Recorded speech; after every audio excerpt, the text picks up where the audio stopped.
Magandang araw po sa iyo, Miss Patty, at sa lahat po ng taga-subaybay ng iyon channel. Ako po si Cardo, 20 taong gulang, tubong Negros Oriental. Ngayon po ay ibabahagi ko ang aking hindi malilimutang karanasan. Nangyari po ito nung ako po ay nagtungo sa baryo kung saan nakatira ang aking kasintahan.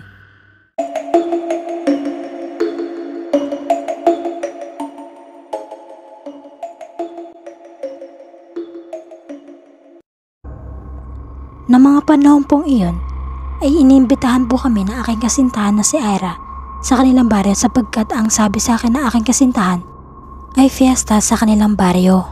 Noong una ay ayaw ko po sanang paunlakan ng aking kasintahan sa kanyang paanyaya sa akin. Sa kadahilanan pong hindi naman po ako mahilig makipiesta. Ngunit dahil sa pagmamahal ko sa aking kasintahan ay nagpasya na rin ako na paunlakan siya sa kanyang imbitasyon sa akin. At habang kami nag-uusap ng aking kasintahan, ay bigla kami nagulat dahil naroon pala sa labas ng pintuan ng aking tahanan na aking mga kaibigan na sina Roy at Jay. Nakikinig pala ang mga ito sa aming usapan. Kuya Cardo, pwede ba kami sumama sa pupuntahan niya ni Ate Ira? Oo nga naman bro, sama mo naman kami sa pupuntahan ninyo. Mukhang masarap ang pagkain dun eh. Ay naku, talaga kayong dalawa. Basta pagkain ng usapan ang bibilis ninyo at ang lalakas ng mga pandinig ninyo. Syempre naman Kuya Cardo, minsan lang yan sa isang taon. Kaya wag nang pakawala ng grasya. Ay naku kayo talaga. Huwag kayong magpaalam sa akin. Kay Ira kayo magpaalam. Sige na Cardo, isama mo na sila. Basta ito ang billing ko sa inyo ha. Pag may nag-iya sa inyo doon, huwag kayong sasama. Kapag may nag-alok sa inyo o nagbigay sa inyo ng pagkain, huwag ninyong kukunin. Doon lang kayo sa bahay namin mamalagi hanggang matapos ng fiesta. Maliwanag ba yun, Roy at Jay? Opo Ate Ira. At ang mga oras na yun, ay kinabahan na ako sa mga sinabi ni Ira sapagkat alam ko na ang ibig niya sabihin.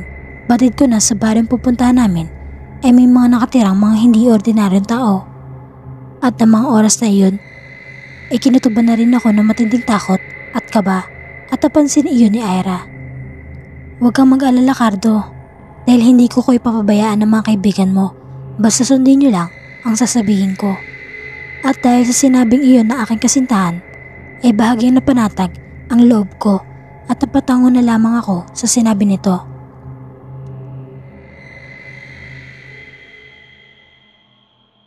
Pagsapit ng alas 8 ng umaga, ay nagtungo na kami sa baryo na aking kasintahan.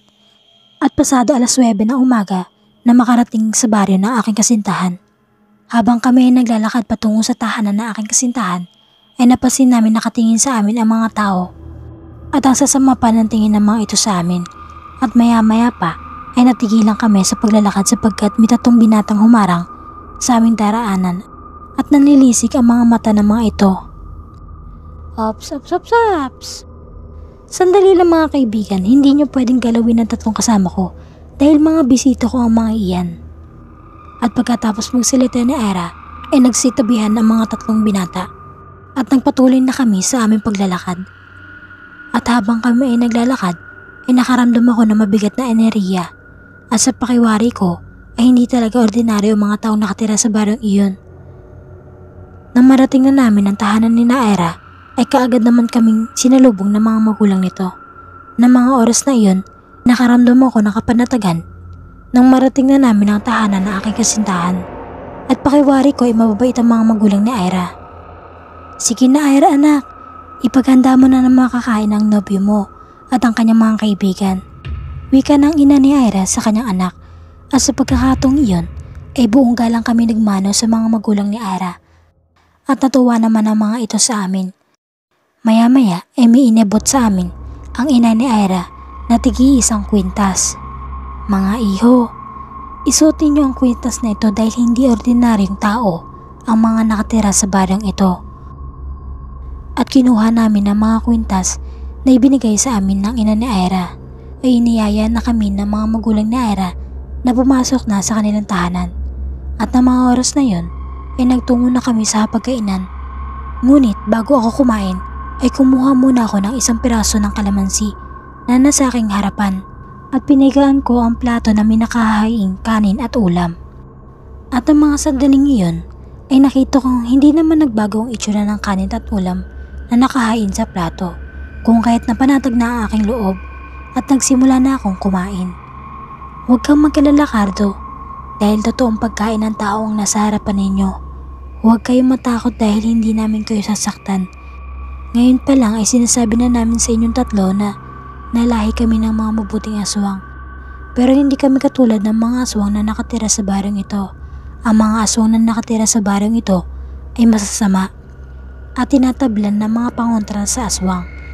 Pero ang lahi ng mga mabuting aswang na katulad namin ay di tinatablan ng mga pangontra sa aswang at nakakain din namin ang pagkain ng tao, kaya huwag kayong matakot sa amin, wika ng ina ni Ira.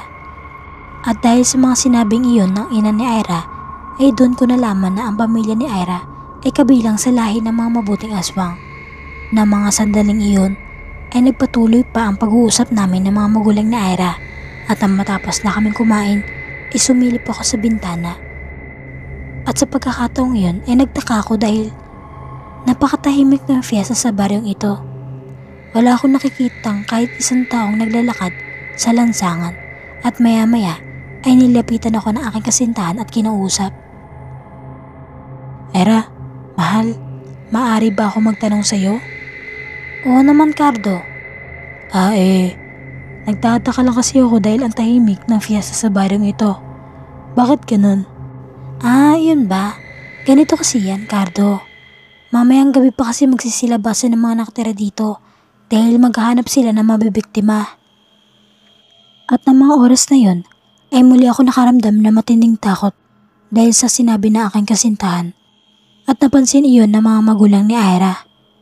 Alam mo, iho, hindi ka dapat matakot dahil hanggat suot-suotin niyo ang kwintas ay di kayo maaamoy makikita at mahahanap ng mga itim na aswang.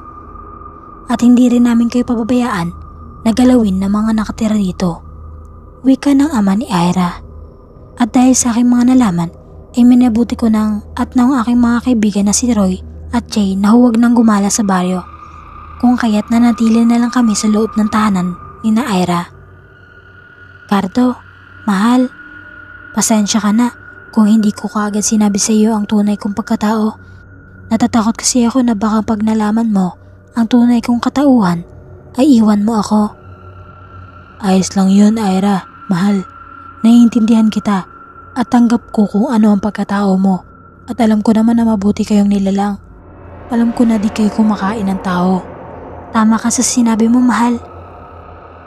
Nang sumapit na ang gabi ay doon nagsimula ang mga nakakatakot at nakakakilabot na pangyayari. At habang kami ay nakahiga sa isang bakating silid ng aming tinutulugan, ay nakarinig kami ng malakas na pag-angil at kasabay noon ay ang malalakas na alulong ng mga aso. At ang mga sandaling iyon ay takot na si Roy at ayaw nang bumitaw sa pagkakahawak sa kamay ni Jay. Kuya Jay, huwag mo akong iiwan. Natatakot ako. Baka kainin ako ng mga aswang. Ano pa, Roy? Huwag ka nga maingay dyan. Sige ka, baka marinig ka ng mga aswang na iyan. At maya-maya pa ay biglang tumahimik ang buong paligid. At pinakiramdaman namin ang buong paligid at binuksan ko ng kaunti ang bintana. At ng mga sandaling iyon ay bigla kaming nagulat sapagkat nakarinig kami ng sigaw ng mga tao. Sigaw ng pagmamakaawa at sigaw ng paghingin ng tulong. Tulong! Huwag po! Tulong! Huwag po!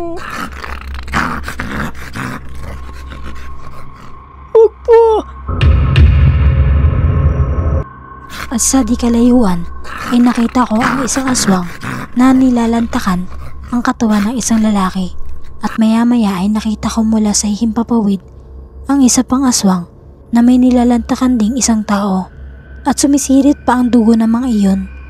At ang mga sandaling iyon ay halos masuka ako sa aking mga nakita, at ang mga nakita ko ay nakita rin na aking mga kaibigan.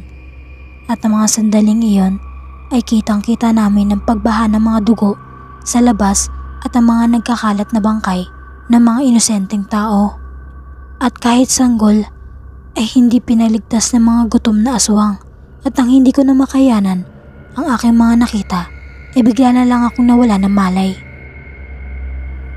Kinabukasan ay nagising na lamang ako na naroon ako sa isang silid at nasa kaliwang gilid ko ang aking kasintahan na nakatingin sa akin.